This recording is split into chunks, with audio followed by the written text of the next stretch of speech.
like that. I like that. I like that. I like that. I like that.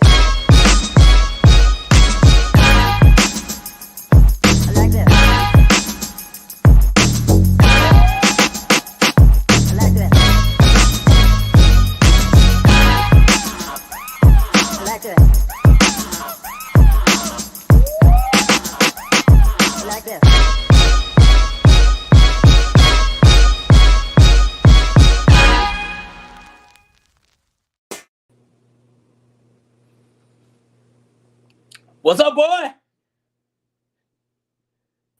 Okay, I'm not muted no more.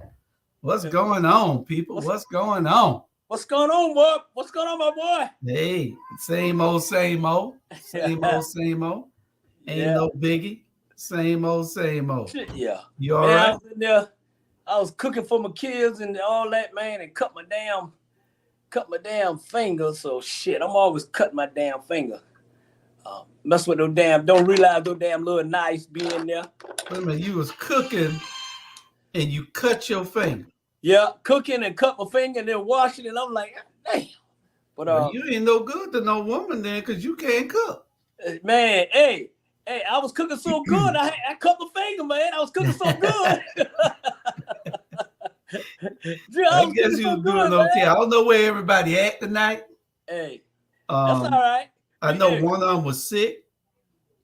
And we got to get the rest of them on here so they can do what they do. We got a lively show for everybody tonight, talking about a bunch of things. Y'all excuse me if I'm looking down for 1 second. I'm just sharing with all my friends who should already be on here. And I just sent it out to about 100 and something people. And y'all share. All those people that's coming on, make sure y'all share. And we're going to get this show started, with even if it's just me and Bernard. Hey. We're going to make it happen. Hey, I know it. Hey, we like that. Yeah, Charlie Brown will be on in a minute. Jamar is in a conference call. Charlie Brown is finishing up with prayer. He's the worship leader. And he worshiping. Huh? He said, "Well, I used it." Yeah, I was. Yeah, he's a worship leader. And Tiffany, she'll be back after a while, but she's the county commissioner down in Athens, Clock Athens, whatever the Clock County, Athens County, Bibb County. And Sean, it was his birthday yesterday, so he's still a little hungover and drunk. Okay. I don't know where RG at. He should be here. He usually beat me in here. Yeah, so he's probably rushing back home right now. But anyway, we're going to have a live show. Oh, yeah. and we got a whole lot of stuff to cover and a whole lot of stuff to talk about. We got about 800 people watching already, but now they are tuning in to the Rabble. Isn't that something? Yeah. I'm looking at it. It's on TikTok too. Oh, okay. Yeah. So shit. Hey, it is what it is, man. Woo. Hey. I'm drinking Sprite, so y'all ain't gotta worry about it. It's Sprite. I feel reborn. Okay, yeah, I heard that you're preaching that. Mm-hmm. I'm a preacher. Hey, I'm a different kind of preacher. Yep. Here comes this Robert. All right. He out there in the woods somewhere, look like. That boy. I'm outside doing yard. I'm doing yard work. Oh, yard work. Okay. You can't afford no lawman, man? Not right now. Hey, get one of them boy to cut that grass for $20. Shoot, like when you're growing up, that's why not you that grass. Not that lawn. They're too big to cut for $20. Yeah. That's a $200 lawn he got. Man, please. It's hey, I know why he in the yard. He got my message that I sent to him. That's why you're in the lawn. So I'm trying to dig a bunker to hide out. Yeah, you hide. How you got your thumb messed up? What you done did? Man, I cut my finger. I was cooking and washing dishes at the same time and stuck my hand down. But well, if this was America After Dark, I'd tell you what really happened. Yeah. Oh, Lord. Definitely. We'll tell it backstage what happened. If this was America After Dark, I'd tell you what really happened to it, man. Wow. I put it in the wrong. Lord have mercy. We're gonna leave that where that's at. Anyway, we're gonna get our first topic today. Charlie Brown will be in a minute. I know Charlie will be here, and Jamar is gonna finish up on the call, so I know he'll be here in a minute too. But anyway, we're gonna get to our first topic, and it is a little 34-second video. We good. Look at the Little Rascals video. New tonight, the FBI is searching for some very young-looking bank robbers. We blurred the faces on these surveillance pictures because we believe those suspects are minors, but you may still be able to help identify them based on just their clothing. The FBI tells us tonight the Wells Fargo near the North Freeway and West Road in the Aldine area was robbed just before 3 this afternoon. Witnesses say the suspects threatened the teller, but no weapons were visible. They then ran from the scene. The FBI would not tell us how much money they got away with. If you know anything, you know what to do. Call police. Right now. Show those little rascals their little picture, the little rascals. That's what they calling them in Houston, the little bank rascals or something they call them. What they call them? Then they go there. Those pictures they don't have their faces blurred out. You can clearly see 2 of the 3. But guess how old these kids are? 11, 12, and 16. And they went in and robbed a bank.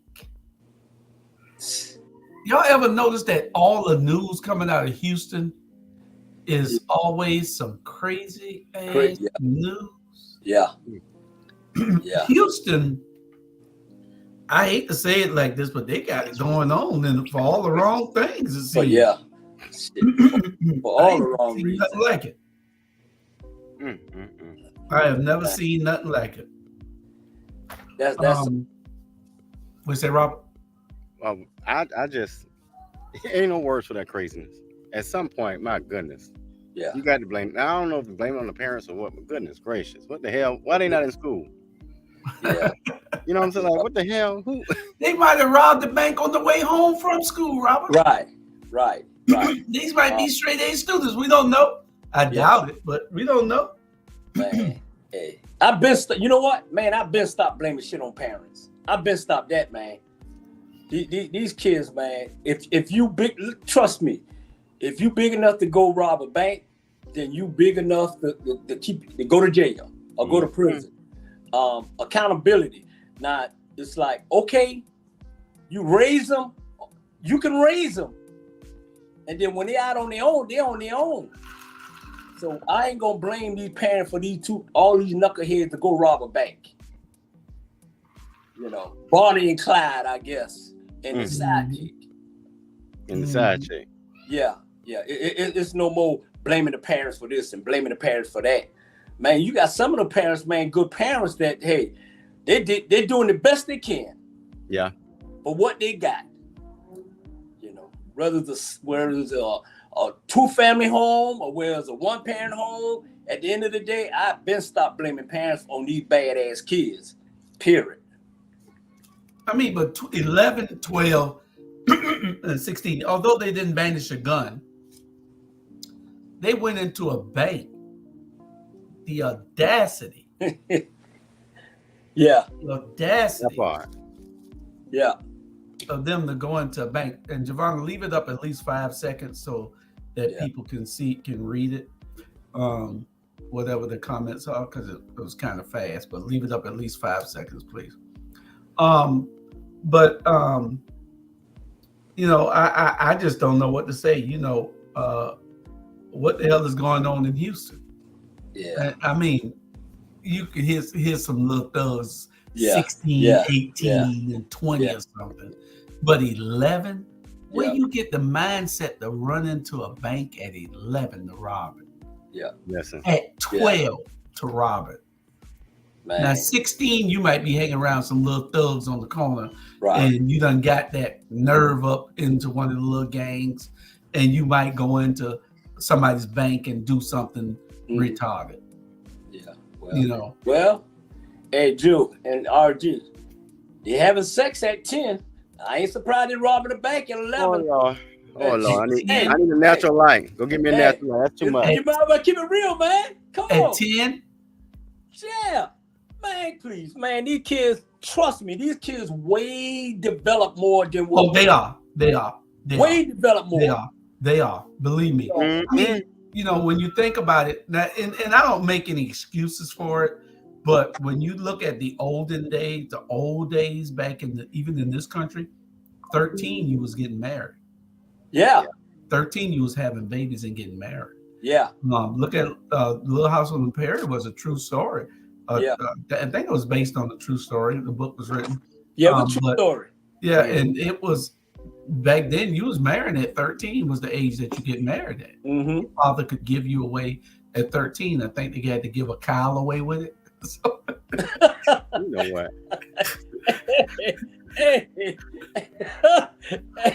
so 13 was your age of maturity. And right now today in the Arab countries, 13, you get married younger than that. 12, I think.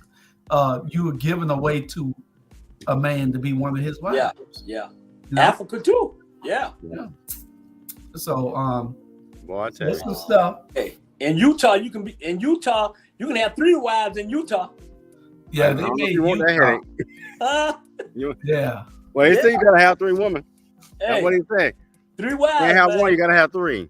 Yeah. Hey, I ain't got none, so shit, I need to go to Utah. Let them know we coming. Yeah, you can take your wives there. Find 3 girls in Atlanta. Yeah. And say, okay, let's move to Utah. Okay. Let me get 2 more. And I think there's some people, of course, one was married at 13. Lifespan was limited. I don't think they was calculating on the lifespan of anybody. I think, They didn't want that. you know, Your daddy wanted one less mouth to feed. I don't blame him. Like, come on, know. little motherfucker, now. They ain't got nothing to do with no lifespan. Ain't got nothing to do with that. Lifespan might help the man. I know. So, I mean, you know, and that's one of the reasons I wasn't as, and you know, it's just me. See, once you get conditioned into having things a certain way all your life, and this is what you're conditioned. Like our show last week was about religion and what you're conditioned to believe since you were a kid. So, and now you're conditioned to believe after they changed it all these years, when you could marry at 13, 14 years old, Yeah. that now you got to wait till they're 16, 17, 18 years old, something like that. I don't know what laws are different in all the states. Yeah. It should be universal, but it's not. And that's why I wasn't so hard on when if y'all go and look back, I wasn't so hard on the R. Kelly thing because I knew that before they used to do it. Yeah. Yeah. In the Bible, they were doing it, you know. So you can't tell me that this is wrong when this is what you believe in. Yeah. Now we've advanced into these ages, and I don't agree with what he did. Yeah. But he didn't act well. R. Kelly probably knew. Yeah. But back then, I wasn't here. I was away. They said that those girls back then was 13, 14 years old, looked like they was 21. Yeah. And I wasn't here during that era. Yeah. Right. They, You know what I'm I saying? can tell you, Drew. I can tell you they looked older than what they did. You know what I'm saying? Yeah. I was speed driving and got caught with a rust. Some of them. No, And see, but now they all look like little girls. You know, they done change. That era has changed back again. They all look young. Yeah. But You they see had what them I'm saying? lashes and their hair and all that stuff. You Yeah. don't make up. But not only that, Javon, I'll text Javon. not only that, since you brought up R. Kelly, right is right and wrong is wrong. So if that's the case, they arrested R. Kelly. He in prison. Okay, now you should be going and arresting those parents who gave their kids to R. Kelly. And trust me, I know it's story time, but I'll tell a story later. But come on now, So and then when the money done ran out, then that means his time done ran out. So now they coming out on it. Fact check. Yeah, makes sense. They ain't saying nothing when back in the days and all the people back in the days and all that who vote for Trump and everything. The mama sleeping with the mama, the daddy sleeping with the daddy, the daddy sleeping with the daughter, and the daughter sleeping with the uncle and all that. Come on now. Let's keep it real now. No. They're just on explosion, but it's going on out there. Yeah. Matter of fact, I'm right down the street in Canton, Georgia. They got shit like that going on. But they had something called Tiger Ridge one time. Remember all the family members were sleeping with each other and having babies from each other, and the kids were coming out mentally challenged and everything. Mm-hmm. They got a family like that on TikTok right now. Yeah. Mm-hmm. They got all it's crazy. But like I said, it's life. It's a lot of stuff that we are guilty of in this country, and we changed the laws to please certain people, not to please everybody. Right. And you can't go around with every 13-year-old, every 14-year-old. They're babies. Right. Some of them are babies. Some of them might look like they're grown, but some of them are. Some people mature faster than others. Right. And these kids are hot in the tail. The boys just as worse as the girls. They all smoking marijuana, and they're smoking it with their parents. Yeah. That's the bad part. They're smoking it with their parents. Yeah.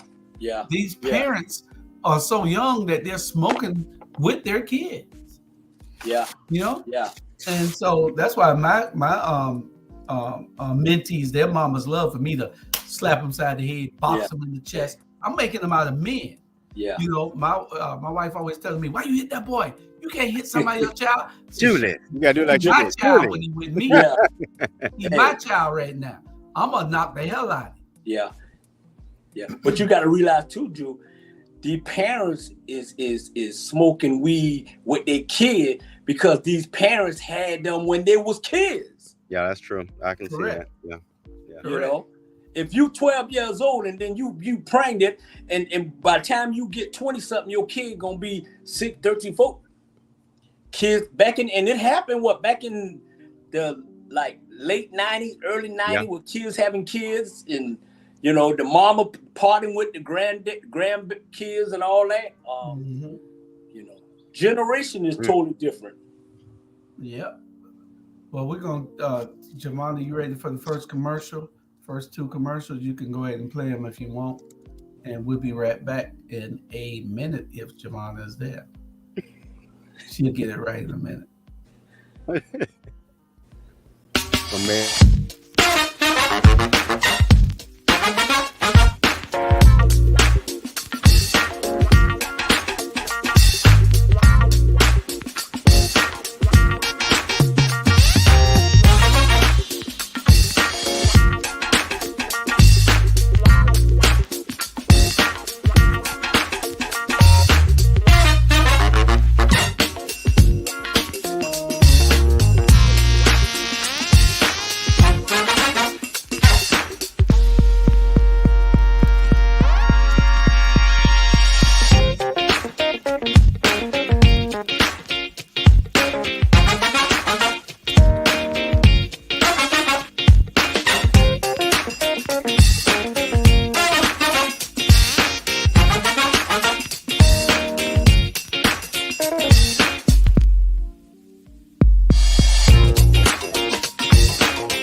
Hi, I'm Katie Brewington and I'm running for Magistrate Court Judge.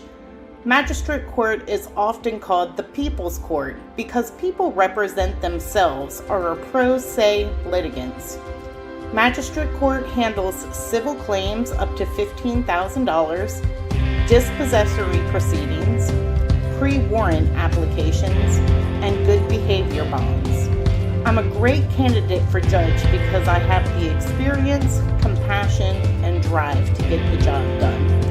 I have been a probation officer, a criminal defense attorney, a solicitor, and a municipal court judge, and I will take all of that experience to get the job done. So remember, vote Katie Brewington, May 21st, from Magistrate. All right, caught me on the phone. That's all right. That's all right. But we that first subject, I don't know where y'all at. He said that he was gonna be here on time tonight, but then he wanted to come in and chime in. He said Bernard and Robert, he said, I want to charm him. He don't want to chime in. Who said that, Charlie? Charm him. Yeah, Charlie. Yeah. He's out there saying a powerful prayer for us right now. So we know that it's gonna work. Hey, you know what? I'm glad all my brown boys are turning into ministers right now. Hey, I'm a different kind, boy. You say you were saved now. You saved, ain't but one saved, Bernard. Hey, ain't but one saved. Hey, I have been saved. And I have been. I went to the mountaintop. I came back, and it's a different mountaintop. Okay. Hey, Marie, make sure that you contact Bernard to have him on your show, and you contact Robert to have him on your show. These are great resources. She has a show that comes on every Friday, Incarceration to Incorporation, and it talks about how we save our youth, how we get these kids not to go to jail, how we get these kids not to go back to jail if they ever been. And we're trying to stop them before they go. So, y'all don't have to have been to jail. You just have to have some information that can probably save some of these kids. And that's what it's all about. These 10, what is it, 11, 12, and 16, they probably wouldn't have been out there had they talked to people like us. And let me tell you something. I have family members who I visited in the Atlanta Penitentiary. And I tell you right now, when you hear that door shut, that's a whole different psychological thing going on. And that's a federal penitentiary there. I don't know. The young man Chris said we spoiling our children. I spoil my child. We spoil our child. I don't think it's so much of us spoiling our children. I think it's more of our children when they leave the house, they interacting with bad kids. Mm-hmm. You know what I'm saying? When you follow somebody and then they want to be cool, they follow the wrong people. Right. You know, and that's what I feel like. Hold on. Marie said she tried to talk to y'all and y'all did not call her back. Marie. She ain't called me. Call. I'm gonna give you both of their numbers. You need to have them on the show so they can talk. Because Marie, and then we gonna invite them out to OAA. Then she has another thing where she has once a month where the kids come out and she have them in a church, and then she had people come and speak to them. Okay. So y'all have some valuable information, that these kids need to hear. So we're going to get with you, Marie. Yeah. And we'll get all that done. We're going to make sure we get that done. We're going to go on to our next subject, and our next subject is I want y'all to see this video. Giovanna, play the video of the cop and we're going to skip subject number 2. We're going to subject number 3. I think we covered number 2 already. I missed and put it on there again. Play the video with the cop in Georgia. What if I told you a black officer got fired? He had a flat tire. A black officer gets fired after reporting the flat tire because he used profanity. Here it is. Yes, sir. What you doing? You getting out the vehicle on me? Go on back up there. I'm a law man. Go on back up there. No, you don't talk to me that kind of way. My name. You walking up to me? My name is Officer Dixon. I don't care. Oh, you don't care? Walk back to your vehicle. Walk back to your vehicle. My name is Officer Dixon. That's awesome. You got a flat tire and you're on your phone. I saw it in your hands.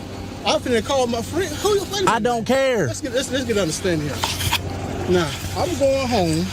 You see the tire flat. Now I saw the phone in your hand. And I'm going home. I will call my friend and tell her, why you being such ugly, man? Because you're getting out the car on me for one. I'm telling you who I am. You could tell me that when I get to the window. You've been a butthole, man. I'll talk to Cody about you. Okay. Let me see your license. I don't have one. Do I have one? Yeah, I got it with me. You act like man. You really is. I just told you who I am. Okay, that's awesome. That don't mean, you said, okay. No, you just been. Is that what you been?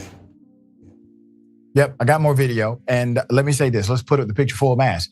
Okay, the officer, the black officer, is trying to have a professional conversation with a white officer. The white officer, he don't give a damn that this is an officer. I wonder why he doesn't care that this is an officer who has a flat tire.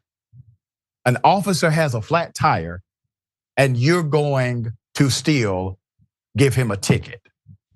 Per WALB, former Ocilla, Georgia police officer Ronald Dixon, who has been in law enforcement for 35 years of his life. 35-year officer says he was fired, and it was not justifiable, after reporting the incident that happened while off duty involving a traffic stop with an Irwin County Sheriff's deputy.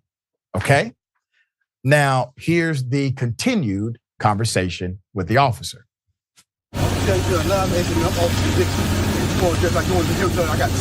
Can you walk up? Can you go back over there? I did it because I know what the law is. I'm the law too. I'm telling you who I am. Yeah, and if you're a lawman, you're not supposed to get out the car on somebody. We try to have a community in Asheville law. You know, hey, my name is Officer Dixon. And you just want to be that's all they do. I'm gonna give you a warning for the phone, okay? A warning for the phone. The man had a flat tire. He was calling someone to help him. He gets a warning for the phone and then later gets fired for reporting it. All right? Let me give you the zig and zag of the story. January 2024, Officer Dixon says he was stopped by the deputy while trying to call for help because he had a flat tire. It was evident he had a flat tire. Quote, when I saw the blue lights, I thought he was about to give me some assistance because he saw that I had a flat tire, he said to himself. I see you got a flat tire, right? You see I got a flat tire. Therefore, are you going to give me some assistance, question mark? Or ask, do I need any help? None of that came out of his mouth, Officer Dixon said. Put it up, full mask. So he reported the incident as he said he would. He reported the incident to his chief of police, Ashley Jones on the left, as well as the Irwin County Sheriff's Office. WALB spoke with Sheriff Cody Young on the right, and he said he didn't believe his deputy racially profiled Dixon, and that the deputy pulled Dixon over because he was on his phone. Keep the picture up. The man had a flat damn tire. Where is he going? All of a sudden, Sheriff, your deputies are by the book now. By the book, 100%. No blue. There is no blue shield here. There is no blue wall. There is no blue lives matter, because the color he saw was black. This deputy had so much power. Excuse me. Well, y'all know that everything is not equal in this country. And see, that's what I try to tell most black people, that you have to still watch yourself. It don't matter whether you are in blue or not. It don't matter whether you're in Congress and you're elected official, Right. you know. And I haven't said you just saw this on Young Turks 2 hours ago. It doesn't matter. You know, the thing is that he saw black first. He didn't see anything else. See, you're there to protect and to serve. When I was a police officer and I trained other officers, I told them, your job is not to cite and arrest. Most officers go to work thinking that they have to cite and arrest. They come looking for something to bother somebody about.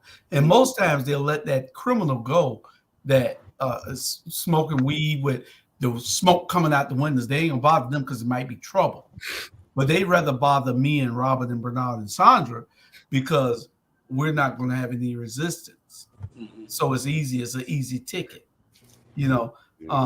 So you're not God when you're put on the uniform, and a lot of people think that they are.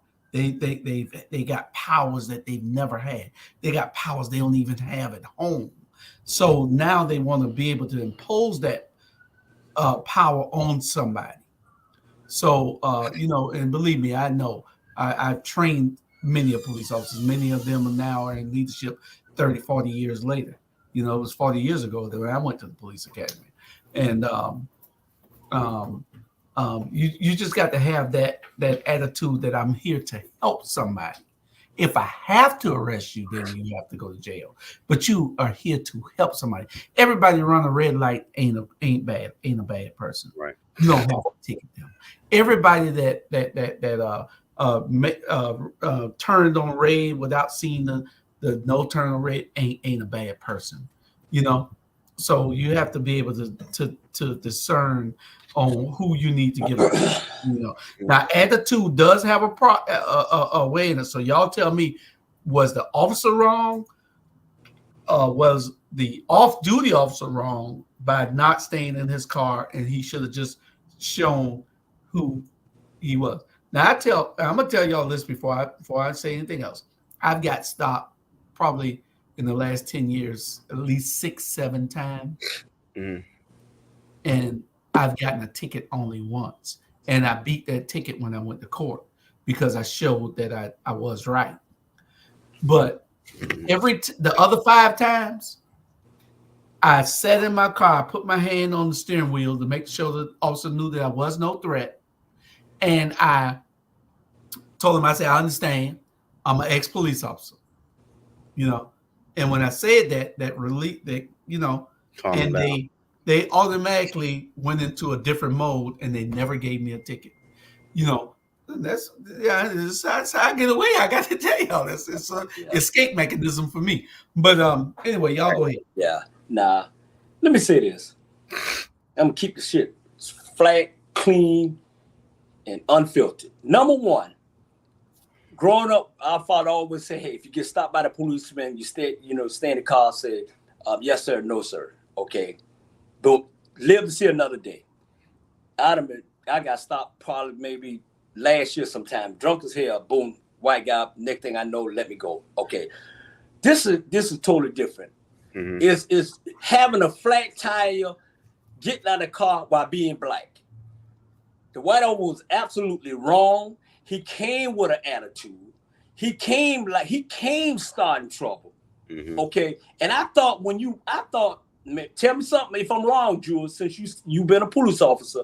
I thought when they say, hey, I'm a police officer, that alleviate the tension, and it's, hey, okay, no problem. Let me help you out. You see, you got a flag. I'm on the phone. I'm on the phone trying to get some help.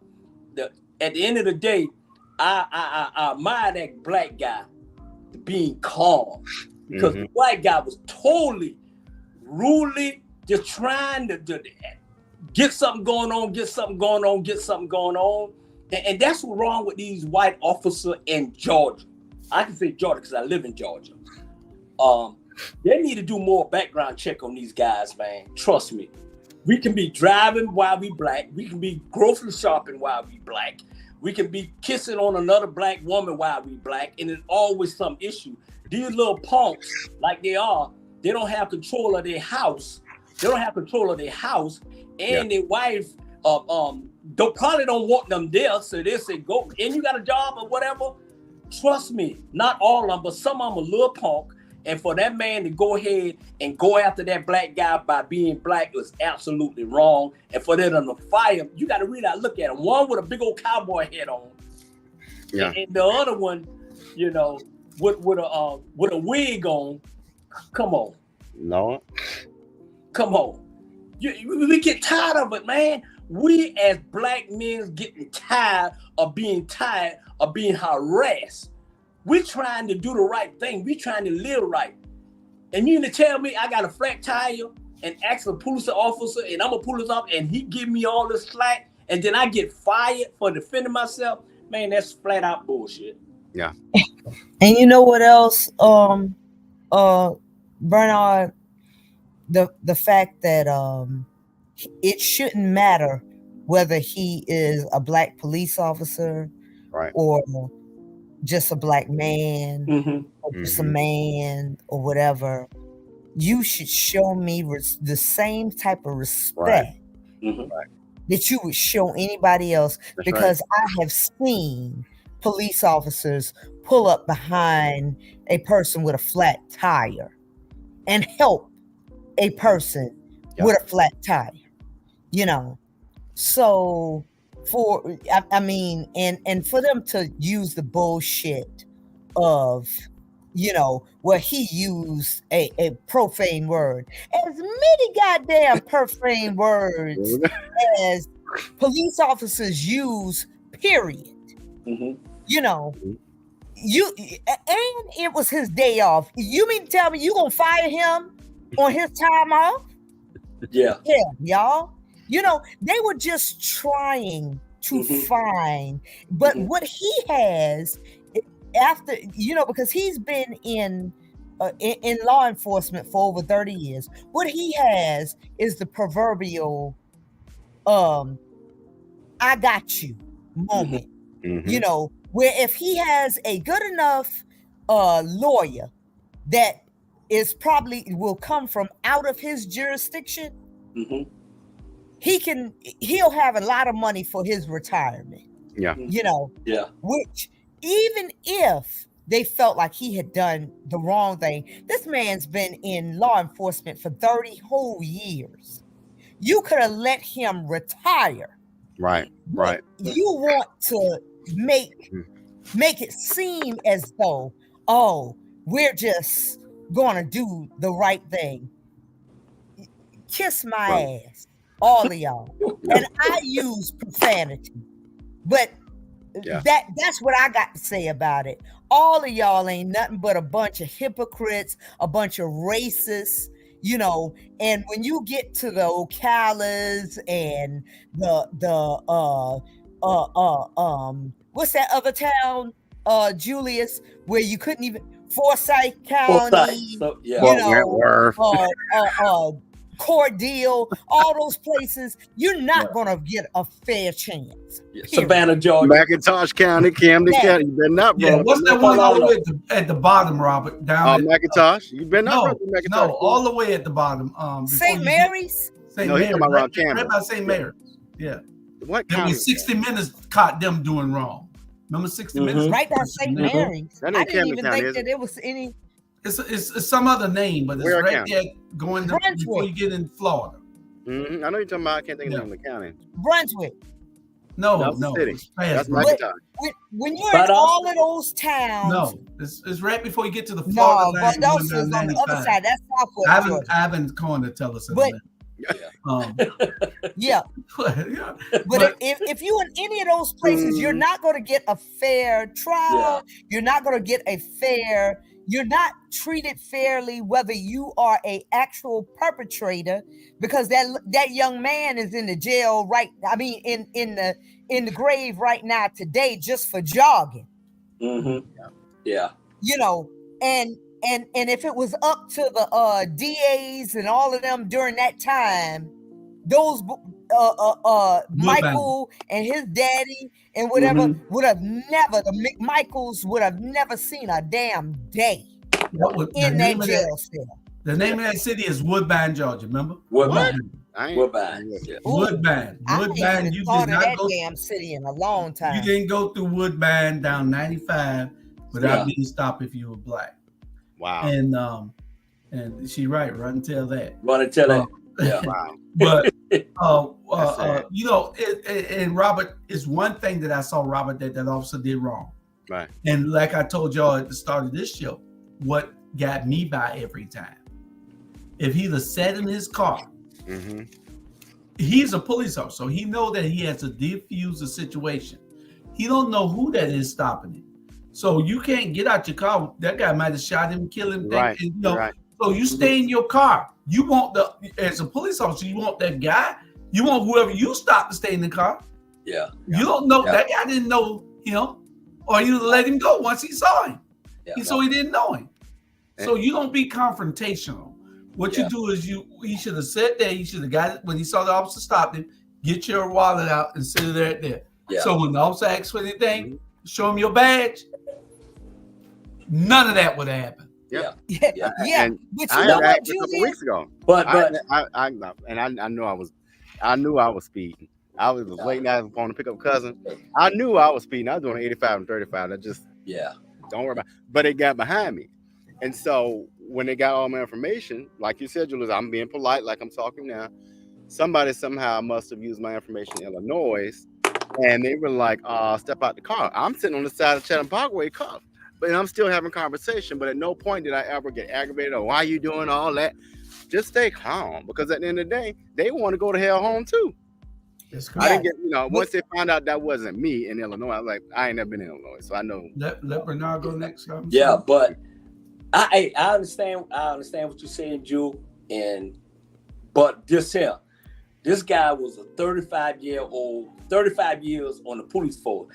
He was comfortable enough to step out of his car thinking, hey, you know what? It's one of my guys. You know what I'm saying? Boom, boom. So that's what it was. He was comfortable enough to say, hey, these one of my guys. Hey, I'm so-and-so. He even say, hey, I'm Officer boom, boom, boom. Thinking that, hey, we good. Right. And find out he wasn't good. And find out that he was black. No, the thing is, I understand what you're saying. You're absolutely correct. But he can't say this one of my guys because he's not in control. See, there is a blue wall. There is a blue wall. But you cannot say that this is one of my guys, I'm going to step out the car because that guy don't know you. Yeah. He don't know whether it was an incident the other day, Monday gone. The day is Wednesday. Monday, a guy shot and killed a EMS worker, stole her car. He had a flat tire. The officer pulled over in South Carolina to help him.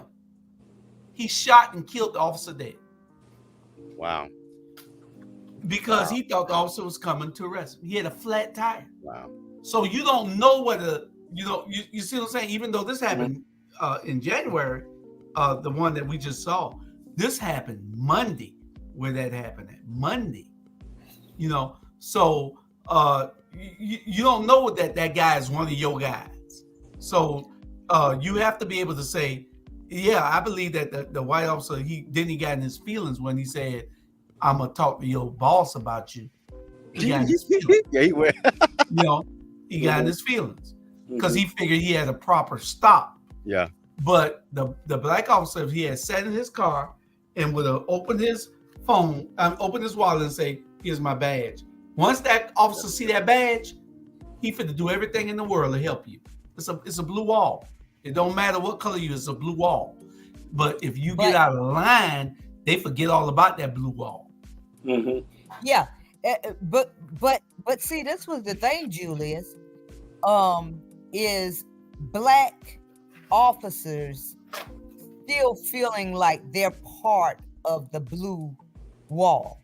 Mm-hmm. Okay, because see, now if they're in a place like maybe Virginia, going up over, up north, yes, then maybe you can consider yourself a part of that brotherhood and everything like that. But they still have their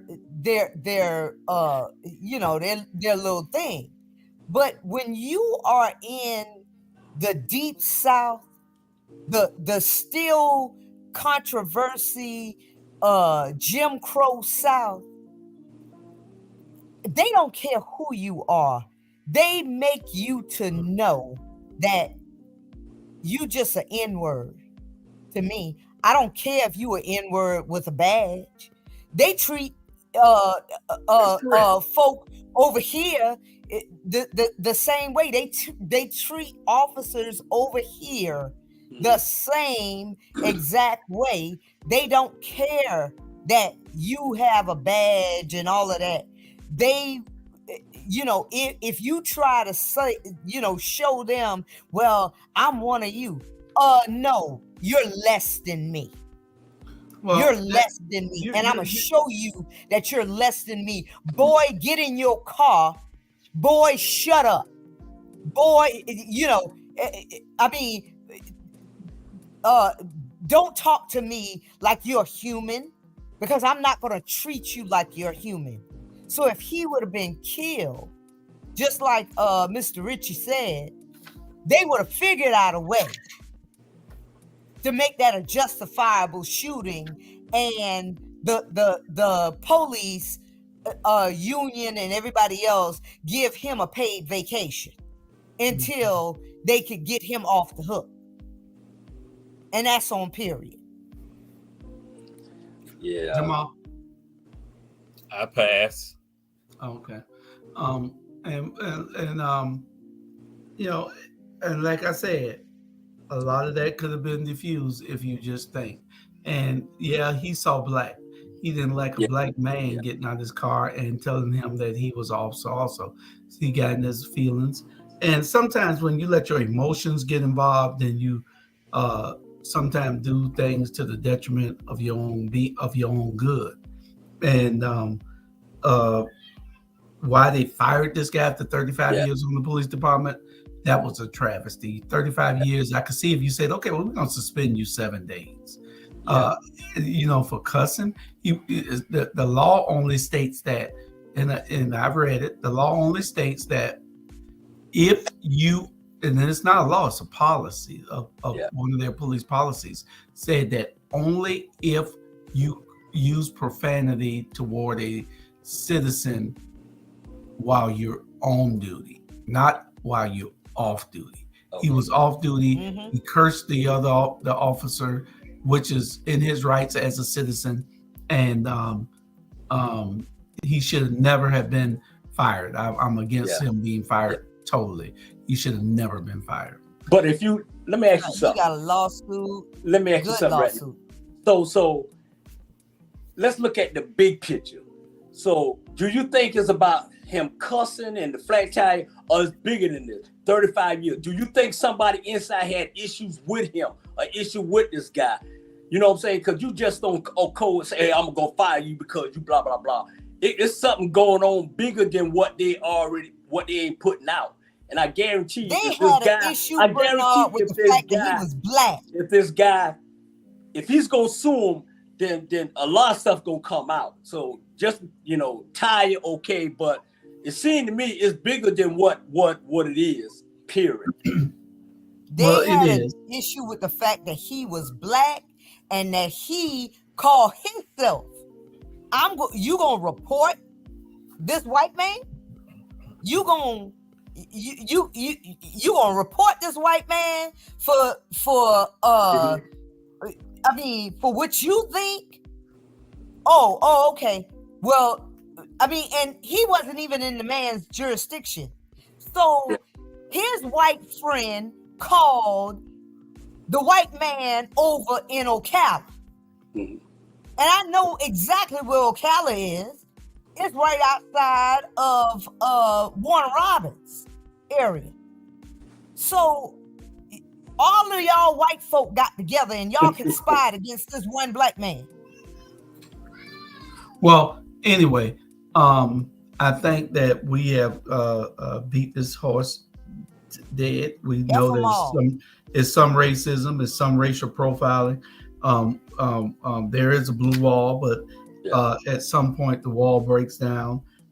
Especially, like I said, I wouldn't have approached it like that, officer, and I would have did it differently.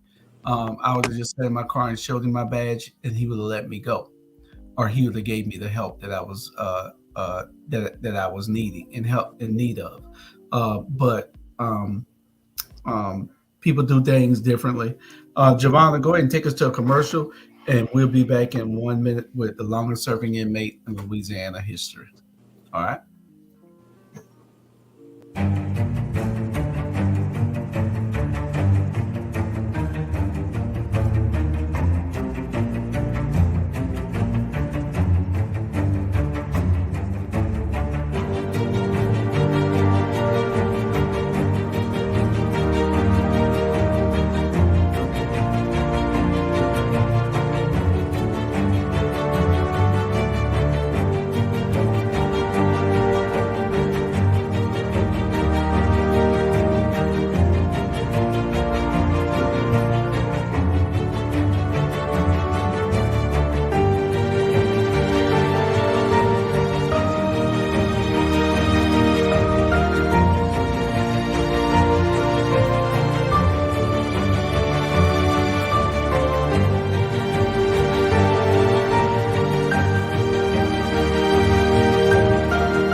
Was fucking $5, $50, or 50 fucking cents.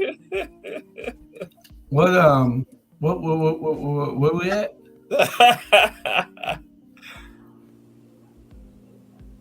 All right, we're back. When you go out, please mute yourself. Please mute yourself when you go out. Well, we're gonna go to our next video, which is a darn shame, and play that video for us. Giovanna. I'm coming in 1953. I ain't never been out. How old were you when you came here? 16, going on 17. You were just a teenager. Right.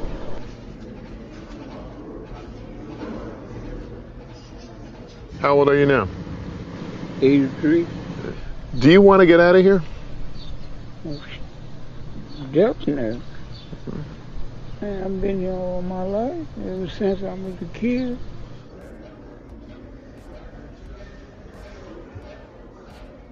Do you have any people outside? No. All of them died. Do you get visitors? No. If they ever let you out, are you a danger?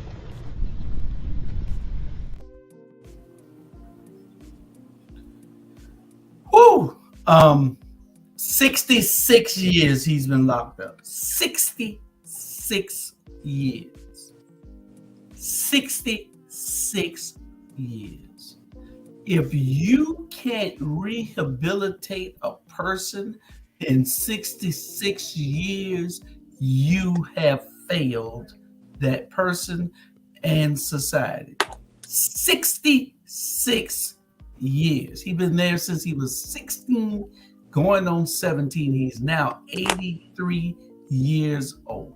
66 years, y'all. What the hell? I mean, it comes a time where your rehabilitation has to have been completed. They have to put you to the side after 30 years and say, hey, let me see whether we can put you back on the side. Let me see what we can do with you. I don't know all the particulars about this particular case, but I don't know who he killed or what he did at 16 that he wasn't given the death penalty, because after 20 years they kill you. So at 16, and they have all this time to rehabilitate you, to see whether you can integrate yourself back into society. 66 years. Go ahead, Jamal. He died in 2019. He was 83 when he died. Mm-hmm. Yeah, that's when they interviewing him the very year that he passes away. Yeah. Ain't that something? Huh? Yeah. Ain't that something? Yep. Mm-hmm. Yeah. Samuel Robinson. Yep, he died 2019. Yeah. That's crazy, man. That's something right there. It's hard to watch. Mm-hmm. And it's like, I mean, he asked him the question, Jamal, but I didn't really like. He said, he asked me, are you a danger to society if you get out? That was one of those questions I was like, really? Yeah. He 83 years old. What danger he gonna be? The only thing, he 83 years old, and I ain't trying to make it. The only thing, if I'm 83 years old and I'm in the first thing, I'm gonna find me a strip club or find me something. Yeah, see, you should have had all of them in your hands. Period. Check all. But for him to ask him that, I think, with me personally, I think I got offended about it. And whatever he did, man, I don't know, so I can't say. But 66 years. And you're absolutely correct. And that's right. When they asked the question, like, you didn't even have to ask the question. That's all he was doing his entire life. He's going from his teenage to young adult to middle-aged adult, all that to elder. And so, yeah. And what's so crazy is, y'all, he 83 years old. Most of his family friends, they're probably dead. So he said, I don't have nobody. You cards you just purchased. That's a little scam thing. That's just crazy. But it's a lot of us that look like us in prison right now on somebody else's crime. But since they say, okay, he probably did it, and boom. There's a lot of people in prison now ain't did the crime. Period. But they don't have no big time lawyers or whatever to get them out. And then most of the time when you see black people get out, like this guy, he spent 50 years, 30-something years in prison, and they let him out. And you know why they let him out? Because they find evidence that he was not guilty. Come on, man, that's something right there, man. It get you heated and get you bored and be like, man, hell with this, And they wonder why we got attitude. We got attitude because shit like that. And I tell people, man, don't say nothing to me. Yeah, I'm crazy, and I got a license to be crazy. But at the end of the day, right is right and wrong is wrong. And then they want to say, well, I ain't prejudiced, but I'm prejudiced about how y'all treating us. And until we allow ourselves and stand up for ourselves, it's gonna always be like this. Yep. Always. You're right, Bernard. And they want us, just like the young man that had been in jail. I think y'all talked about him. Been in prison for 14 whole years and everything. They talked about him, and he was not guilty. They knew he wasn't guilty. Yeah. His lawyer did not do him a service, even though she was a black woman and she wound up dying, young. It looks like she died young. But when when things are in question, I mean, y'all can't expect us to just keep on saying, okay, I forgive. Hell no, I don't forgive. If you kept me in prison for 14 whole years of my good life, and now y'all realize that I should be totally exonerated, but you know, the only compensation that I get is $1 million or $2 million. And sometimes y'all don't even offer that. You know, my lawyers get half of it or whatever, 30% of it. But you know, it's a travesty that you ruined my life. I mean, they don't understand that prison is not a good place. You know, they not sending you to prison like they send these doggone white collar crime people, you know, for 4 months and they're in a low security, you know, prison where all they send is white old men, you know, that's been convicted of white collar crimes. That ain't nothing but a goddamn golf course. They're not sending us to no damn golf course. They sending us to hard time prison. You know, where we can't see our parents, and some of our parents die while we in here, and we can't get back. You can't get back 14 years. You know, I don't care how many millions you give me.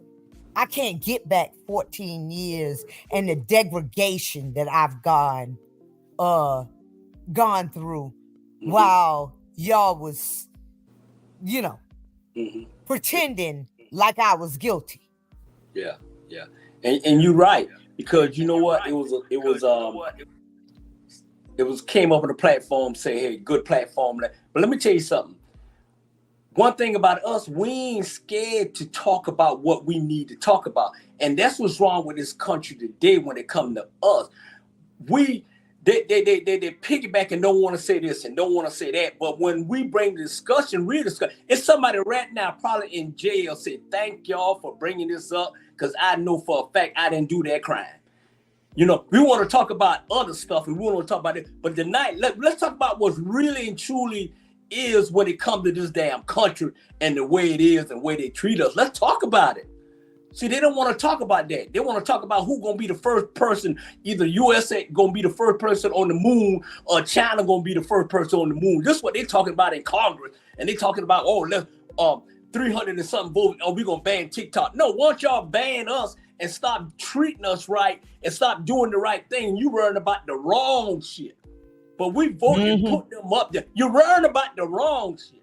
Let's worry about 83 years old. Now, 2019, he done died, and 83 years of his life gone because he probably even did the crime. Yeah. Now, and I don't trust any. I mean, and it's real bad to say this, but I don't trust any convictions in the South or even in the North or the West. You know, where if you didn't catch it on film, I don't trust it, because you saw where those 6 officers went in, tortured those 2 black men, and tried to plant guns and every damn thing else in order for them to be off the hook.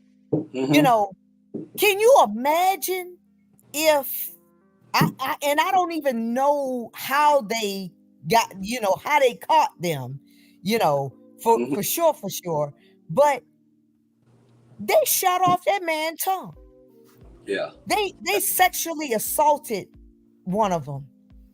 They did every deplorable thing that they could do to those black men, and they would have had them caught up if they could have.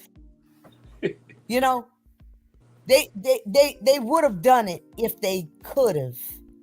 Yeah. And it would have been just like as we watch the Rodney King trial, where all of us saw it with our own eyes. But for them to they've been acquitted, and all we can do is wring our hands and say maybe the next time. And that's why all of us was happy when Nicole Brown Simpson, I mean, you thinking the same thing I'm thinking. Yeah. I don't give a damn whether he did it or not. Yeah. That was just one brother that if he did do it, just like his book said, if I did it, if he did do it, you were only one of the ones that got away with it, because everybody else, none of them, you wouldn't have got away with just whistling. Ask Emmett Till, So I mean, the hell with them. Yeah. And you brought it up there too. O.J. Simpson probably about the only one that got away with something. But like you say, sometimes you can go and tamper evidence like they did, planting this and that. And lucky he had Johnny Cocker and the rest of them. You know what I'm saying? And, he just one of the lucky ones because he's, one of the lucky ones. I'm going to leave it like that. And no. Hey, and with my thumb, I cut my finger. Charlie Bars, I cut my finger. Jamal didn't bite it. I cut my finger.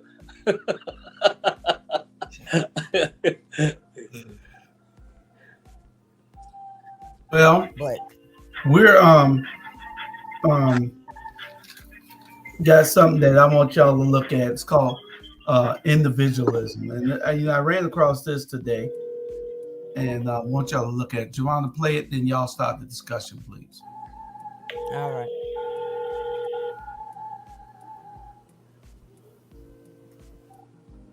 If you a family, right? Let me tell you how brainwashed we are. Like if you follow, I always speak about individualism and collectivism. We as a family has been taught to be an individualistic person, okay? Why is it as a family, bro, we got the mama, the daddy, and the 3 kids? That's 5 people. 5 people waking up, going to work for 5 different bosses, having 5 different cars, trying to get 5 different houses. This is what individualism does to people, right? We don't know how to work together. Every other country can come over here, consolidate what they do together, okay? Together, and gain way more than us, but we're taught, I got my own house, but you broke. Got my own car, but you broke. Yep. And you don't even own that. You can't never own nothing because you don't have what they call an allodial title.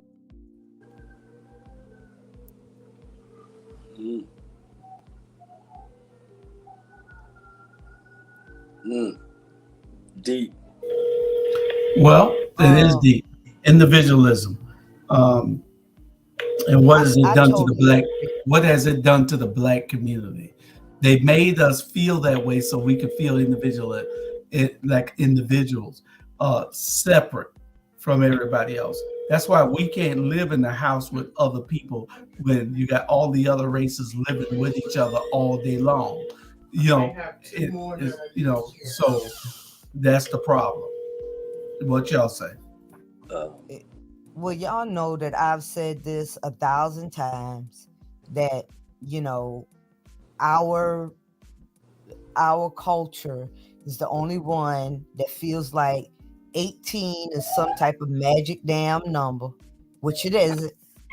And, and we shouldn't, we should not raise our children to think that, that they are even old enough, equipped enough, or anything enough when they're 18 years old to be moving out of the house, because the Indians and the Hispanics and all of them, they have it, maybe they're not like the white people, because the white people gift their children businesses and cars and homes, you know, probably at age 24 when they get out of college. But with us not having those things, we can obtain them if we promote together. You know, that, hey, just because you turn 18 don't mean you need to leave the house. You need to get your education, and you can stay in the house until you build up enough wealth, your credit, your everything is together enough to leave. But because our children don't respect us like African children respect their parents, our American Black kids, by the time they turn 21, 22, whatever, the credit is bad. The only damn thing that they got in their name is a phone, you know. And I mean, and they getting all these damn student loans instead of staying at home. I mean, we need to start counseling our children better. Period. Jamal, what you say? I'm just gonna pass. How you gonna pass on that? Shit. You should be talking more on that. Hey. I agree and I disagree, man. It's nothing wrong with being independent. You know what I'm saying? There's nothing wrong with that. I've been, you know, growing up, I'm hard-headed, independent. The only thing I was trying to do, man, to make it better for my mama. You know what I'm saying? And at the end of the day, it's something to think about. But I'd rather be independent than depend on somebody that probably ain't got my well-being. Probably, basically, sometimes what look like us ain't always for us. You know what I'm saying? But it's always, what get me is always why we got to be the one in the spotlight. Why we got to be the one always when it come to us is negativity. It's negativity. It's nothing positive to say, hey, you know what? Jamal, a great guy. Hey, you know what? Sonya, a great woman. Hey, you know what? Jules, a great guy. Boom, boom, boom. They rather say one negative thing about us, and then people take it and run with it. You know what I'm saying? Same thing, Sonya. You independent. You doing what you got to do to take care of yourself and your kids. Jamal saying, when you doing what you got to do to take care of yourself and your daughter. I'm doing what I got to do to take care of myself and my kid, period. So at the end of the day, it can go two ways and go three ways. But when you say these Mexican all up can stay, you know why they can do all that? Because the governor probably giving them right now $950 where they can do all that. What they giving us? What they giving us? $200 worth of damn food stamp? What they giving us? Let's break it down and make it right. What they giving us? They ain't giving us a damn thing. Everything we earn, Sonya, everything we earn, we got to bust our butt to get it.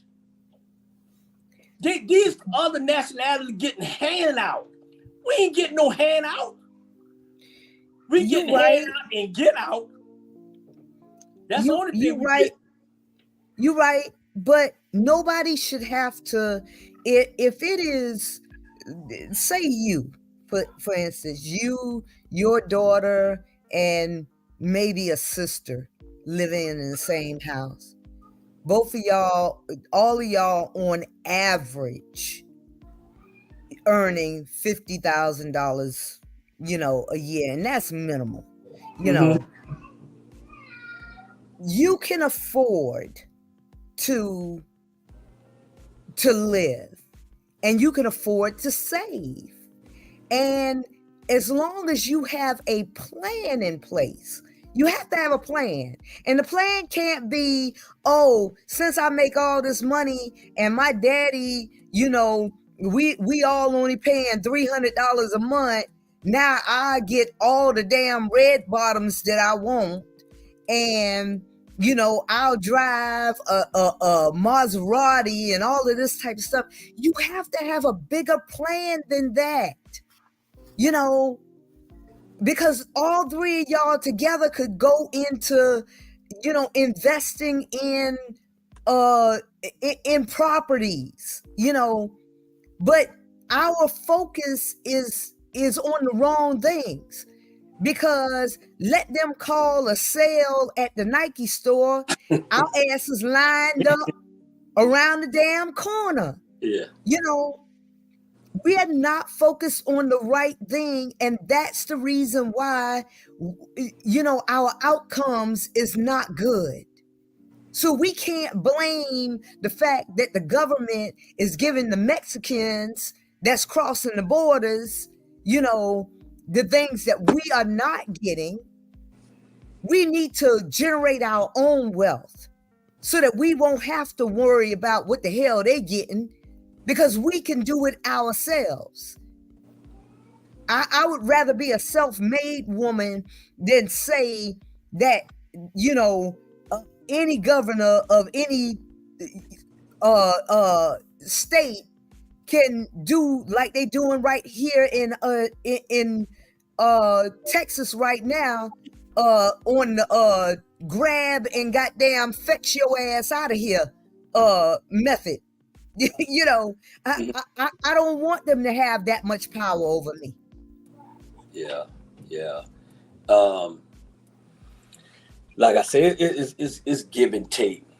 Some of us, you got to realize this. Some of us good, some of us not good.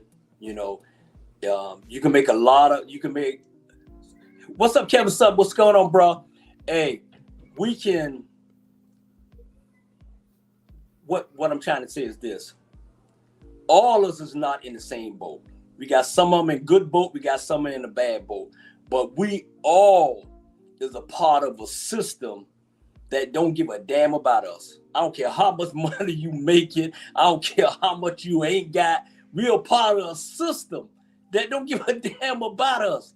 If they so focused on China and so focused on the U.S. or who getting to the moon first and claim it.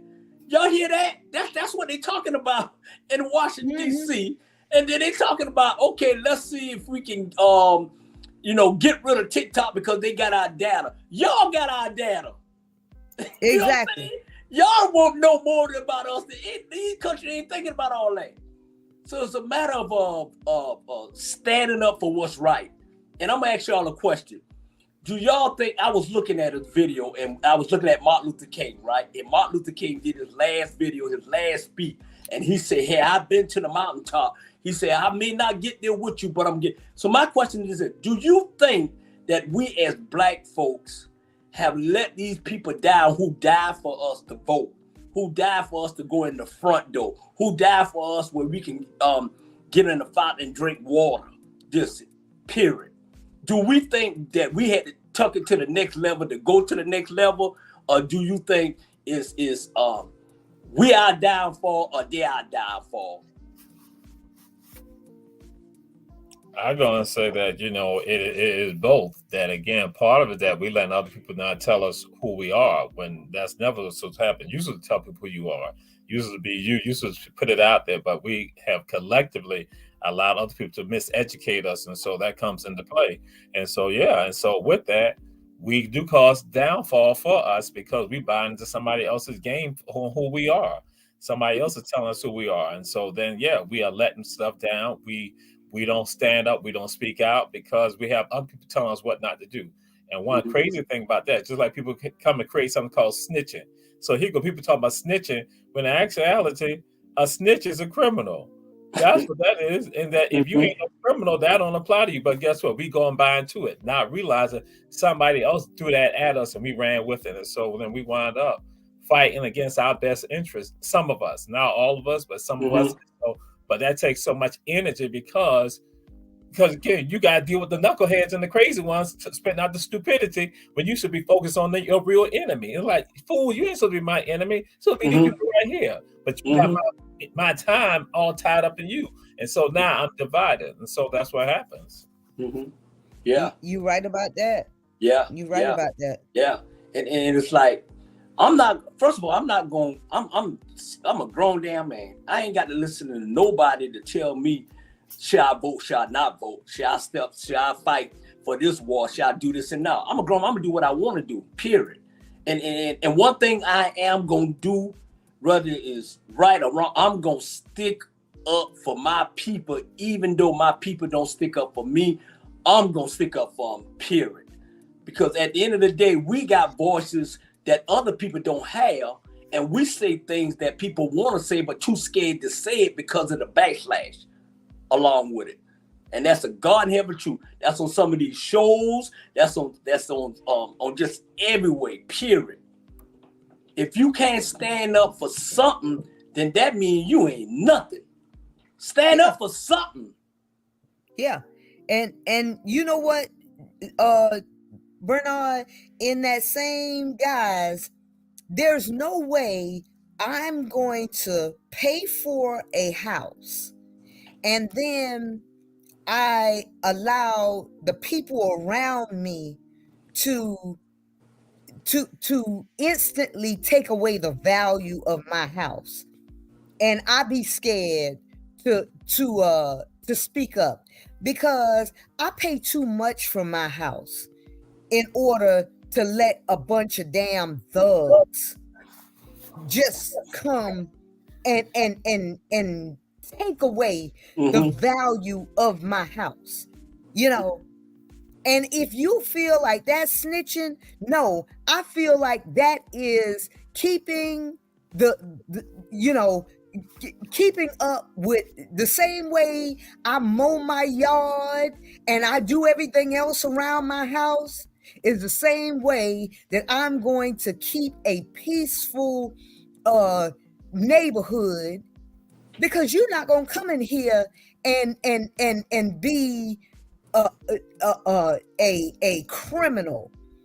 And now we got criminal elements, all over the place, and y'all talking about snitches get stitches and all of this type of shit. Man, please, the hell with y'all. What you say, Charlie? First and foremost, I'm sorry about being a little delayed. It happens. I believe in God and God come first. Although the viewing audience, I love you guys. And I want to say hello, boys and ladies, as always. And I'm going to skip some of the conversation and jump right into what you're saying. What we do, we enable them. They do not ever get to a point because we find ways and make excuses for them. We need to make them be responsible. You say something interesting. You cut your grass, you pick up paper, you do trash. They can do the same. And you allow them to just do absolutely nothing, then you're not helping them. You are part of the problem. We need to say that can't happen here. We want you to be about something. Lead by example. You see what we do every day. There's no excuse. And I don't know the whole full length of the conversation, but without hearing what you're saying, we have a tendency to make excuses for them because of this reason, because of that and that. We know that took place. Yeah. Tough. Yeah. That's life. It happened to all of us. You got to move on. I like to say, in order to get out of the mustard and catch up, you got to make change. Yes, definitely. I mean, because now we got damn 11-year-old, 12-year-old, and a 16-year-old over here in Houston robbing a bank. I saw that. And this is a prime example of when you fail to parent your children. How is an 11-year-old, a 12-year-old, and a 16-year-old in the middle of a day out robbing a bank? Well, son, you know what we done give birth to? Social media, those games, life are now imitating art. They see what they see and they say, I could do the same thing. But the problem is when they shoot someone and kill them, they don't start the game over. They like Exactly. end right there. Yeah. Because they're going to prison or something. Yeah. But at the end of the day, I said it earlier before Sonia and Mr. Brown came on, I think Jamal, at the end of the day, I am getting so tired of people blaming the parents for their kids' accountability. Okay, wait, Sonia, I'll let you talk. I am so tired of parents and them blaming parents for their kid. Ain't nobody told that 11-year-old to go rob a bank. Ain't nobody told that 12-year-old to go rob a bank. Ain't nobody told that 16-year-old to go rob a bank. Half of the time, no parent don't even know they're doing the best they can. So stop blaming these parents. Yeah, you got some good parents. You got some bad parents. But damn, if I'm going to take responsibility for my kid, if my daughter go out there and rob a bank, and at the end of the day, she knows wrong, what the hell are you blaming me for? I did my best. I raised you. And I raised you right. It's not up to me to you going to society and all of a sudden you get with the wrong people and all that. Now you don't turn bad. Now you say, well, if the parents would have did this and the parent, man, I don't want to hear all that blaming the parents. Blame the kid. On that, blame the kid. Bernard. Yeah. Now you know good and hell well when we was growing up, our parents was the FBI, the GIA, the goddamn local police, and every damn thing else in our rooms. True. We couldn't bring a goddamn frog into the house without our parents knowing what was in our room. Yeah, no. Different generation. There's no way in the world that your child should. It's no way in the world that my child would be out of school and me not know that they're out of school. Second of all, I turned my kids, they hated me and they probably still do. But, you know, I used to go in their room and flip their room like they was in damn cell block C, you know. And the reason why is because I didn't want it to be said that if you was doing something that you didn't have no business doing, or you had something that you didn't have no business having, it wasn't going to be because I didn't know that you had it. It was going to be because I got rid of it. You didn't listen to me. I already told you what's gonna happen if you get caught up. And baby, believe me, when it happens, I will gladly, kindly, and without regret leave your ass right in jail. Period. Thanks, son. I think, Bernard, what you're aiming at, and you got a point. You can't blame all the parents, but parents have to take the blame because they're minors and you are in charge of those kids. And a lot happened when you work too. I mean, you can disagree, it don't make any difference. Yeah, it do make a difference. What I'm saying is that you have to take responsibility for their action. You have to try to stay on top of them to see what's going on. Yeah. And I know it get difficult at times when you're working 2 and 3 jobs. And kids get to be influenced by a lot of whatever be taking place. Yeah. But at the end of the day, the same thing happened in Michigan. They put the parents in jail in Michigan when the young boy killed those kids in school. I'm saying the parents got to be on top. They can't catch everything, but they can't let things go for granted. If they kids, like she said, you need to check their bedrooms. You need to see what your kids are doing and just don't give them that much rope. Yeah. But they're going to hang themselves. But you, their parent, they're 13, 14 years old. Those kids are not responsible. That's under your leadership. Yeah. I understand what you're saying. I understand what you're saying. Trust me, and y'all know that. We grow up in a different time. everybody, it's a different generation at the time. It's a different generation. You back then, it was like I said, kids having kids, this and that. But at the end of the day, you can't, all parents, people doing the best they can, all parents, but we can't just sit here and say, you know, if that parent would have did this and that parent would have did that. You can come from the greatest family in the world and still turn out bad. You can come from a terrible family and turn out good. Everybody, it's different generation. I'm not going to sit here and say what I got from my parents in this generation and every generation is a different generation. It's a different generation.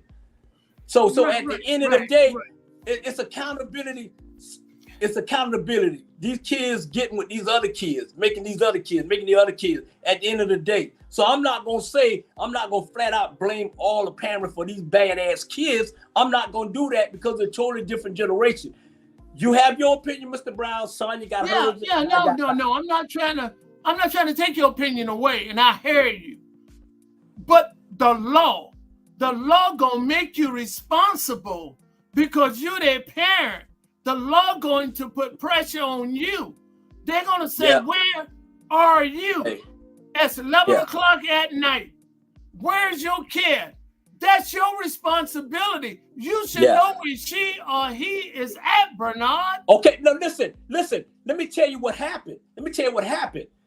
They took our rights to beat the shit out of our kids. You don't want to talk about that. They took our right. If I go right now and beat the hell out of my 5-year-old, who they gonna take to jail? Knowing that this boy done did something wrong. Come on now, they done took the power for us. So we can't do that. And you know this truth. That's why you're laughing. No, I'm laughing. I'm laughing because you got a point there, but we still got a responsibility to take care of the kids that know where they're at. It's 11 o'clock at night, Bernard. Whether the kid is 5 years old or 16 years old. The parents got to be responsible for these kids. Yeah, some of them is, some of them ain't. And I told you the reason it isn't because you're working 2 jobs and you're leaving them to raise themselves. That's what takes place. And that's what economics do. When 2 people got to work and both working 2 jobs, who is looking out for the kids? Yeah, but you know what? I'm aiming at. Hey, I'm telling you, prime example, and I just seen the tape. But I'm saying this here. So, I've been knowing Sonya for about 4 or 5 years now. We know Sonya is a good parent. We know Sonya is a crazy parent. We know Sonya beat the hell out of their kids, period. At the end of the day. But it's always gonna be one that you just can't get to. If I got 5 kids, it's gonna be one of them that's gonna drive my blood. And then you know what? Sometimes tough love. Okay, stay right there. Whatever.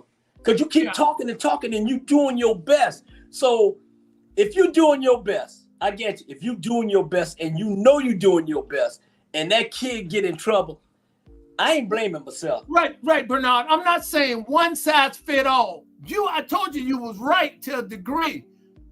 No, I said you was right if you listen to me. I'm saying if they're working 2 jobs, excuse me? I'm listening to you. Listen to me. Yeah, I am listening to you. I'm saying, but you're not listening. You worry about that thumb. You can't hammer worse of crap.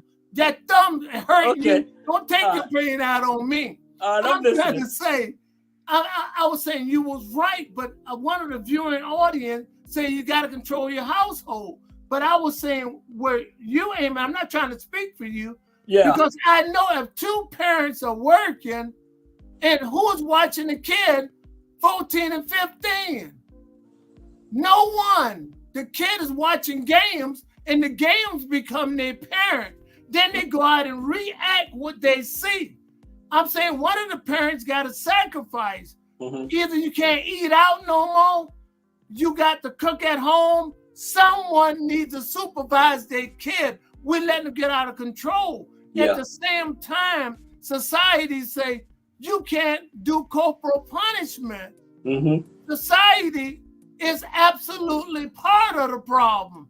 But you can't just beat a kid with a broomstick, do them all kind of way. Because there are some parents will brutally, do that to them.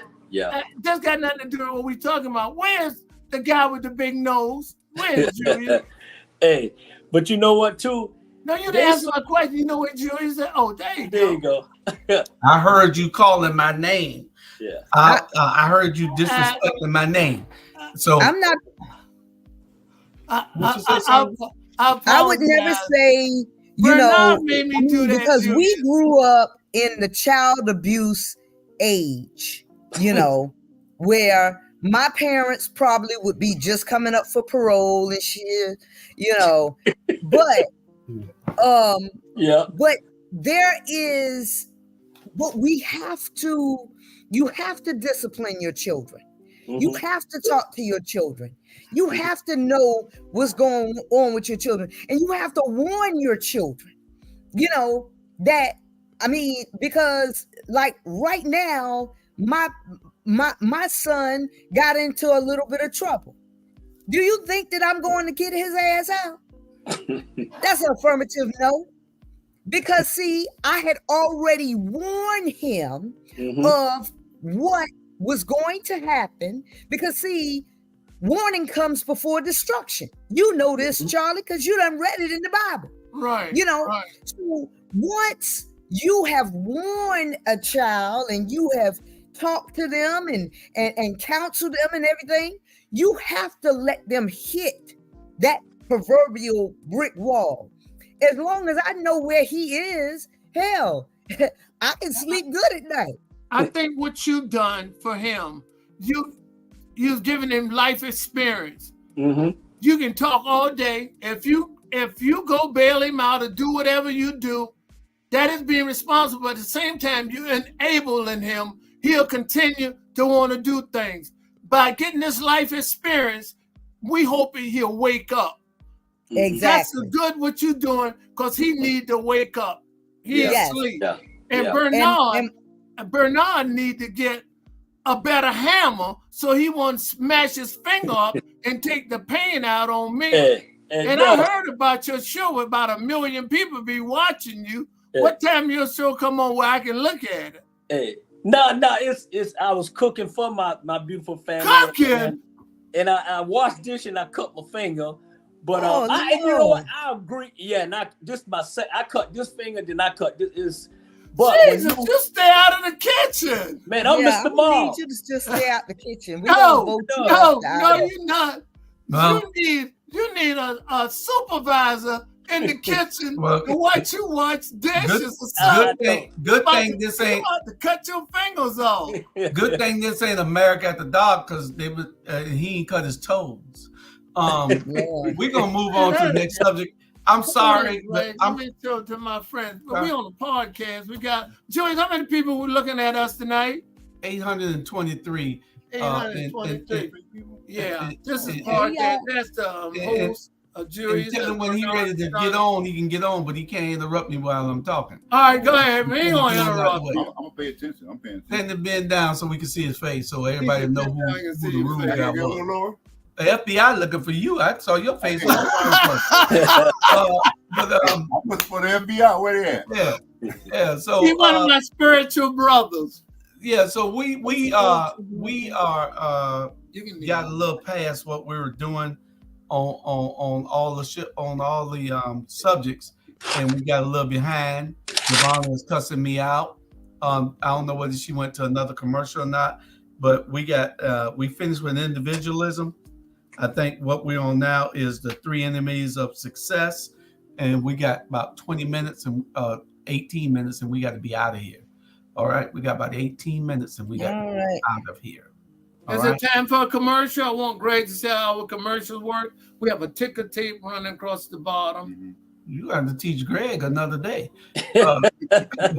Accountability. Teach Greg. Greg got to come right after. I'm always willing to learn. Did Greg say the prayer tonight or something? You don't get no special prayer unless he said the prayer. Did he say one for me? Did he say one for me?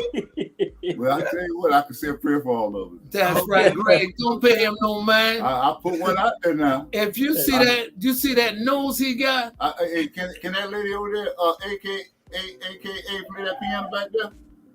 Yeah, she played that piano. She played for Alicia Keys. I need to send a tuner over there to tune it up. She played for Alicia Keys. Oh, yeah. Yeah. Giovanna, let's go to the three enemies of success. Now, the biggest enemy of success, I would say there's probably three enemies of success. Yeah. The first big enemy is the comfort zone. But the comfort zone is where people become comfortable doing what they're doing, and they don't like to change. So there's tremendous resistance to change in our society. 80% of the population finds reasons not to change, even if the change can be positive or beneficial. The second thing that holds people back is what is called learned helplessness.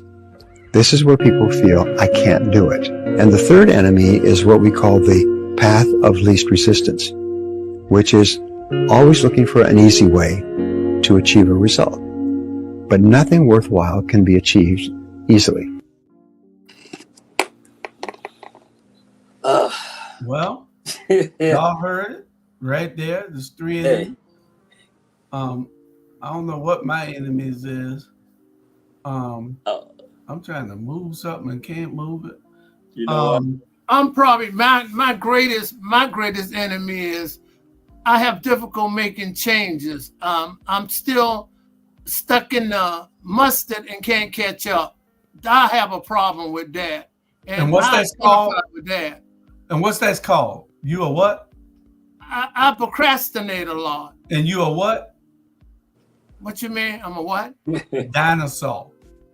Yeah, I own up to that. I never denied it. And you're a rhinoceros with that nose. That's what why you always just can't accept the corrective criticism. You got to hit back. You're right. You got to hit back every time somebody hits you. I can't help it. It hurts so bad when you hit me. Yeah, just hit. Hi, Linda. Just accept the hit. Yeah. But those three enemies, never get too comfortable. I try not to get comfortable in anything because I learned that the more that you do and you get comfortable, people will show you their butt to kiss, and then they'll step on your neck. And they don't understand that you're trying to do good by them. They don't care because it's all about them. And then, they'll step on your neck. One thing you can say about me, and I'm sure that a lot of people have their opinions of me. I don't really care about their opinions of me. But if you're doing something good for me, there's nothing that I won't do for you. There's nothing that I'm going to step on your neck about. There's nothing that I'm going to make you feel bad about. But every time I do something good for other people, they usually give me their butt to kiss. They usually take advantage of me, and that learned helplessness. I can't ever feel helpless because I understand that it's going to take me to get me out of whatever I'm in. So I can't agree with learned helplessness because I don't even understand what it is because I won't let myself get to that point. I didn't hear the third one. I think it was I just can't do it. I gave up. One thing you're not going to have me do is give up on anything because I'm just going to keep doing it because if you tell me I can't, I'm going to show you that I can. I'm on a mission. This ain't my mission. I didn't want to do what I'm doing. I was led to do what I'm doing. I tell people it ain't the mercy of God that's leading me. It's the grace of God. Everything that I'm doing for a reason. I'm not perfect. I ain't never said that I was. I get on a lot of people's nerve. I curse a lot of people out. I do a lot of things that aggravate people, but nothing in the wash can come clean unless there's an agitator. I'm that agitator. I try to do what's right so that I can improve my community.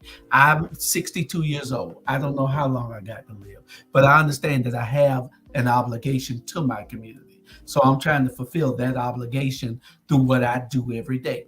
I'm building with you all. I'm building a media network, a media empire. We have radio. We have Roku TV. Who else got a Roku TV? Anybody else know anybody got a Roku TV channel? We got our own Roku TV channel. We got 5-6 magazines that we put out. We got 20 plus shows that we show weekly every day. We are doing it. We got a radio station, a digital radio station coming before June. So we're doing a whole lot. And it's incumbent upon me to just do what God is directing me to do. See, everybody thinking that I ain't spiritual. Everybody thinking that because I don't believe in like you believe that that I don't believe that God is directing my life. No, God is directing my life. You know, everybody in the Bible did opposite of what God wanted them to do until God corrected them, didn't it? Name somebody in the Bible who was just so great. Even Job questioned for a minute whether God was doing him right. You know, but you just got to stay the course, and that's what I'm doing. Hey, wherever it leads me, that's where it's going. Anyway, I done talked too much. Anyway, y'all. No, that's all right. That's Nah, all right. it's That's why Moses had Aaron. Yeah. Mm-hmm. It's a different with me. In my personal life, I'm 61 years old, so in my personal life, I ain't changing shit.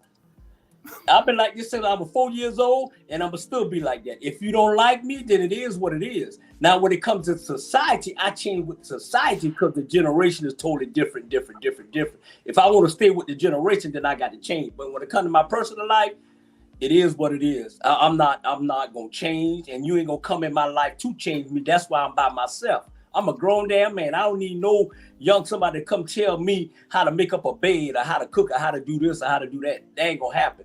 But when it comes to me to stick with social media and come because everything changed, and yeah, I'm gonna change so I can learn it. Now, when it comes to easy way, I don't compete with no damn body. I compete with myself. I always been that way. If I can beat myself, I can beat anybody. And I get tired of these white folks having these quotes that don't know a damn thing about our community and what. So I totally disagree with what he said. It is what it is. Our generation is our people is totally different. And one thing about our people, whatever come out in social media, whatever come out in the YouTube, when it comes to TJ Jakes and all that, it is real. Trust me. Because one thing about us, when we talk, we're gonna tell the truth. We ain't gonna lie, we're gonna tell the truth, and it's gonna come out. It's gonna come out. That's the way we is. If we can stop fighting with each other, if we can start loving each other, we will control what we built. We built this country. They stole this country. We built everything. Benjamin Franklin, they discovered electricity. Nah, that little ball, and it was for a black man. I can go on, but I'm just going to stop right there.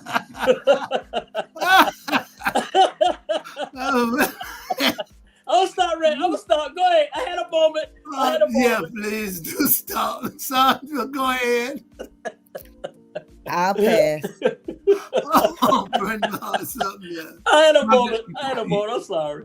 You like Jamal tonight, and Sandra, you talking about you passed all these passes tonight. No. That's the first time I've passed on any of them. I've been participating. Okay, well, Charlie, go ahead before I told you I don't really have a long dissertation about anything. It's just that I know what I need to do, and I'm trying to improve. And I listen to you talk, and it's like Moses and Aaron, because you and I talk all the time about subjects. And I know what I am a dinosaur, and I'm sort of stuck and cannot change my ways. I'm caught in my same repetition, which I'm trying to come out. And I'm short and sweet. I mean that. Yeah. And you need to stop lying that you can go all night long, because you can't. Now, Bernard, I'm trying to be nice to you to cut up fingers and arms and hands or whatever. You don't have to put all my business in the street. But Charlie, that's messy. I'm messy. Charlie, you're fairly successful, and you understand those three things that he says that are in I do to other people being successful. You can't doubt yourself. You have to move forward regardless of what anybody is saying, and just keep doing it. Keep striking the rock, because if you don't keep striking, if you give up after the first person say that you're a failure, then you have failed yourself. Yeah, George, I was trying to say my problem is I want to do it my way. I could see that. My problem is I don't want to change, and that's one of the first things he say.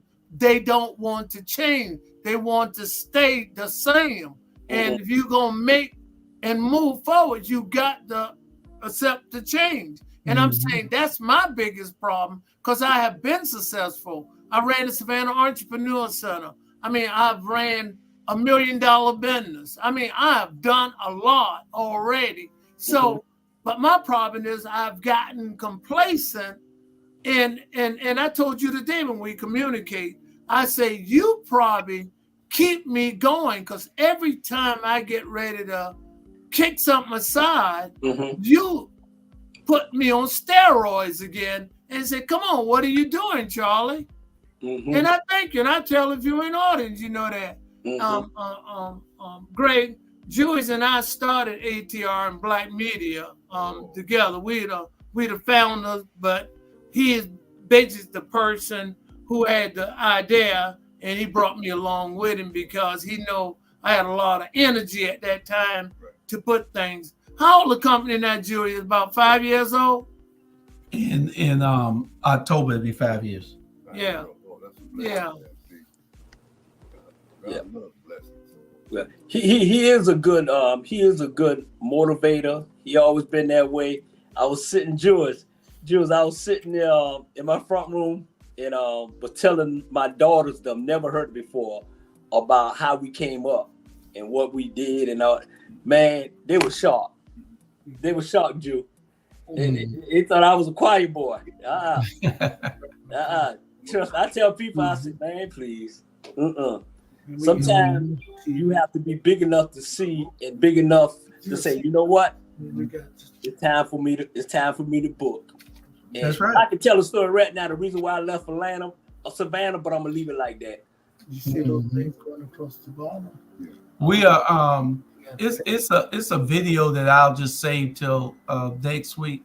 It's about 3 or 4 videos. I would just have to save them next week.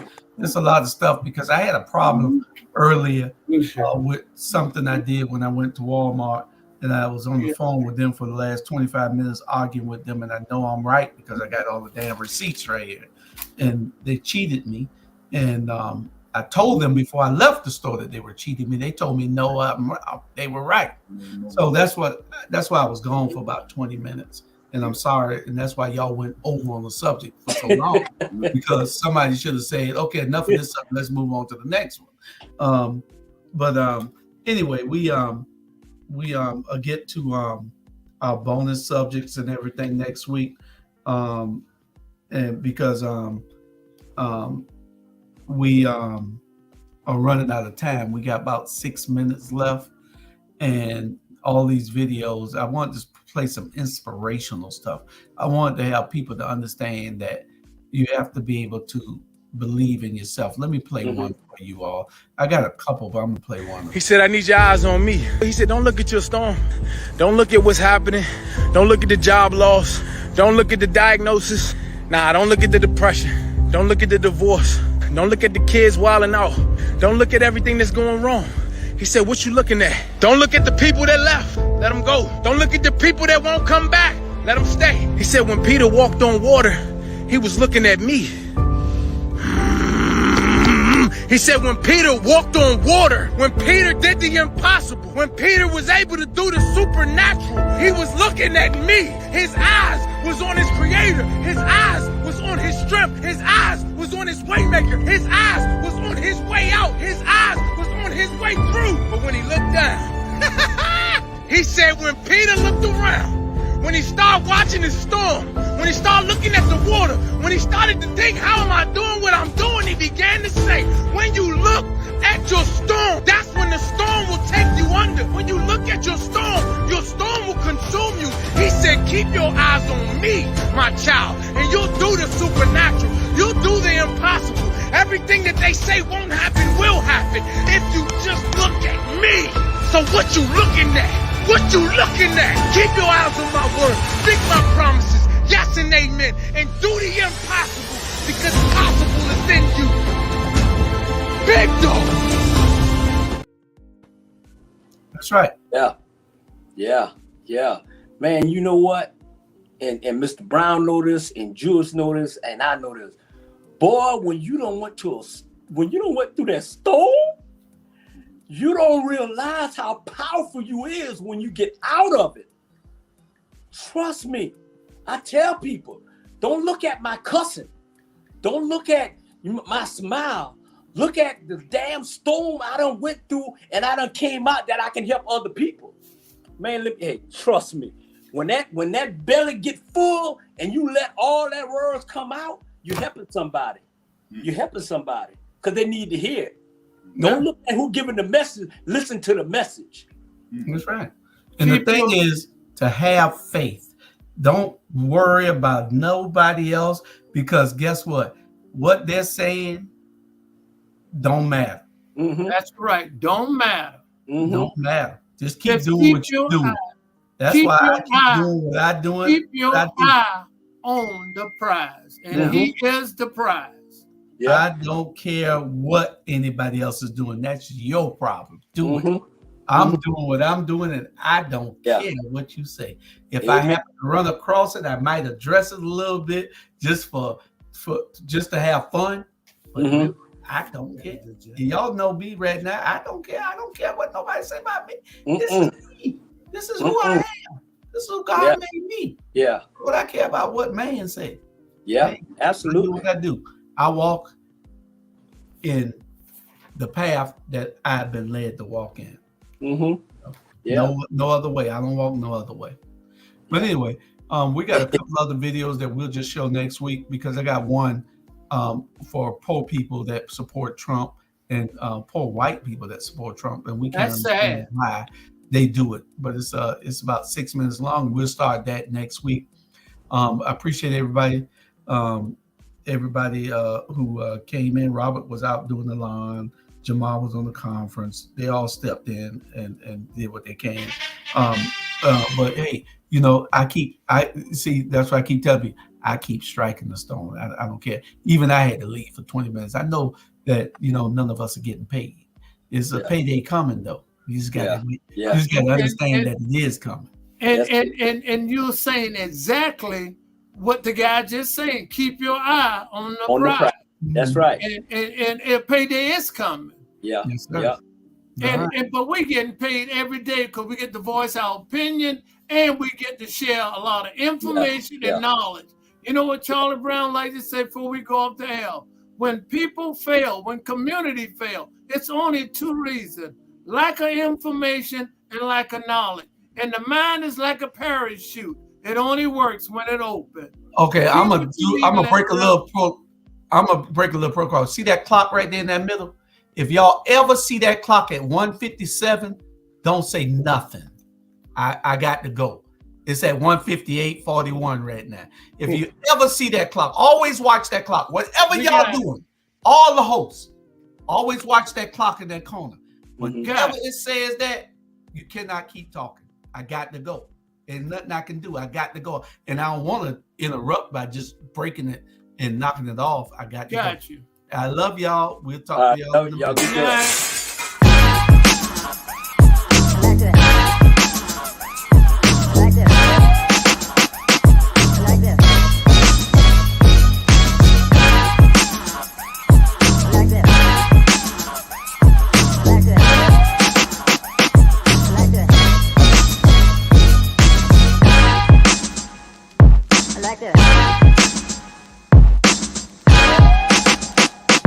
Like this.